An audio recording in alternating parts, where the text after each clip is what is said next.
Tuning in for some movie reviews. Film flickers and movie reviews.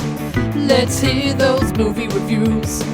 Film flickers and movie reviews. And action.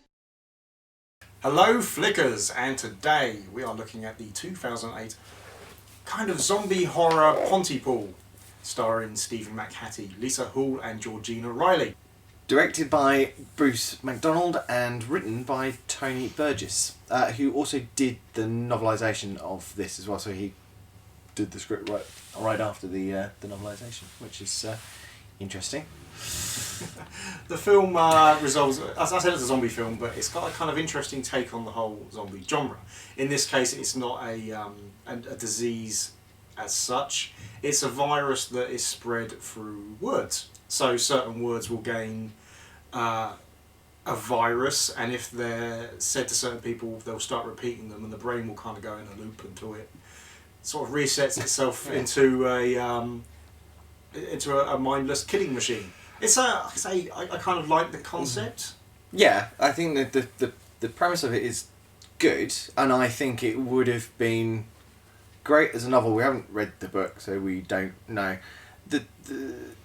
The way that it's set up, with the fact that it's these three individuals, the three main characters are basically confined in this radio station, which is in a church, and I suppose in the book, if you've got that sort of isolation stuff, it's quite easy to just be able to expand on it and concentrate and have the single conversations and do more descriptive sort of text to it. But in something like this, it's you have to be so much more careful when you're doing it on film, because you're holding people's attentions visually. So you can have the pauses, you can have the breaks and everything, but you do have to make sure that you're keeping people's attentions and not overloading it with so much dialogue.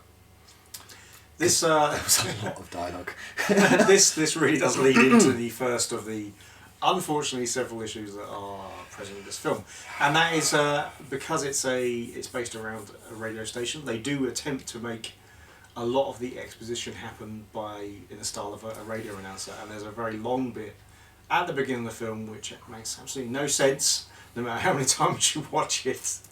And it's just kind of pointless, but they do it all through, and you'll have the radio DJ played by Stephen McHattie does kind of go off on these radio DJ style talks all the way through. Rants, little rants. Yeah, little rants, and they don't make for an interesting film, unfortunately.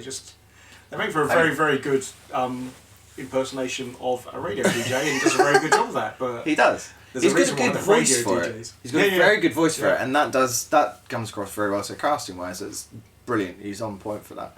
I don't know how much of those rants are ad lib or actual script, but it's it just didn't work because it loses your audience. You just kind of it's a drone, so you don't really kind of want to listen to it anymore.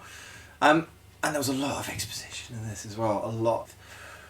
But with this, it was kind of, everything felt forced, and like we needed the exposition rather than us coming to the conclusion for ourselves, for us to allow to work it out.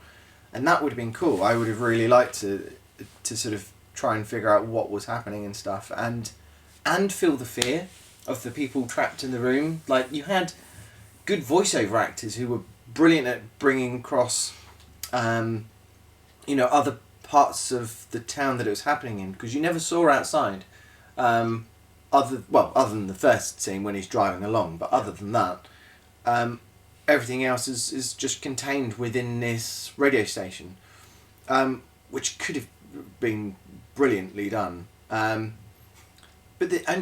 not to take away from the cinematography, because the cinematography and lighting and everything was brilliant, was really, really good, but there were just parts where I just don't think it was directed to its full potential, I think is the right way of saying it. Not badly directed, but I just don't think it was the amount of effort could have been put in to really sort of do something really amazing.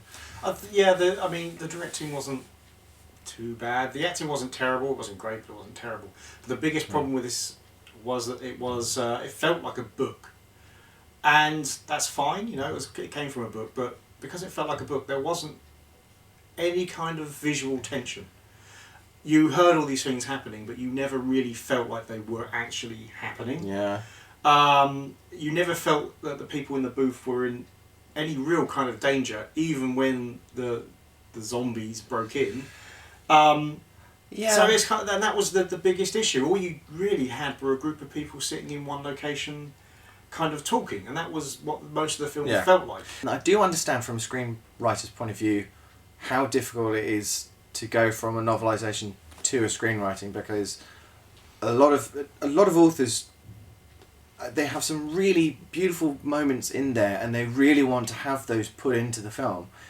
The problem is that what works really well for your readers doesn't work the same way for if you were trying to do it in a film. You're not going to get the same audience. Some of the things that were coming across, like every time that there was the voiceover and we were hearing something else, I was more intrigued in that, and that I think kept me going watching this. Because seriously, I don't do it often, but it's one of those sort of things with films I really want to just switch it off.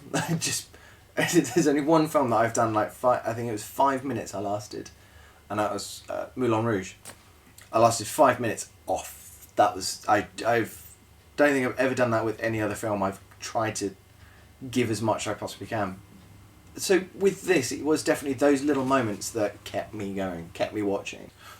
And I don't think we should say anything bad about the actors and stuff. I think they did a good job with what they had, really. You never know. You never really know how much of the problem is the directing, how much the problem is the writing, and how much the problem is the acting. But or a combination of all. Or a combination. But I do some of the... I mean, just some of it was very stilted. For the most part, the main three were... They carried across their roles quite well. There were some of the ancillary actors were not so great. The Doctor, in particular, kind of had this method of delivery which was sort of... Yeah. Excited schoolboy, I'd call it, as an acting methodology. There were a lot of little bits that sort of came up with the actors, but yeah, my thing was the extras acting. It's please don't do that. It's just you're in a scene and it is good when you're motivated to do something, but when you're trying to bring a character to your zombie, it's not quite. Yeah, it just doesn't really work at all, and it takes the audience out as well. I think allow people to do that, and that's absolutely fine, but don't put it in the film. I mean, it was very, very distracting. Really took me out of it.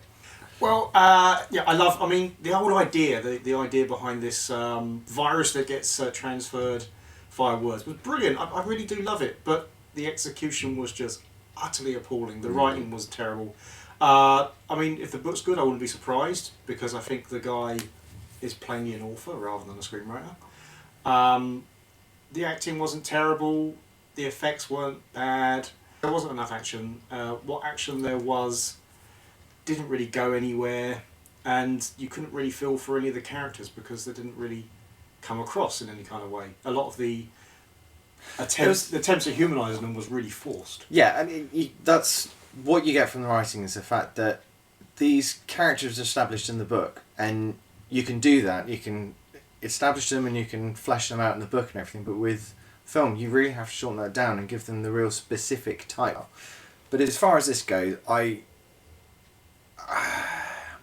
probably recommend it for people who want to see how independent films should be filmed, as in the cinematography, the lighting, and actually putting the effort in to find the right location and getting everything well done, and how to at least get a good starting point of how to do something in such a small environment with such a small cast.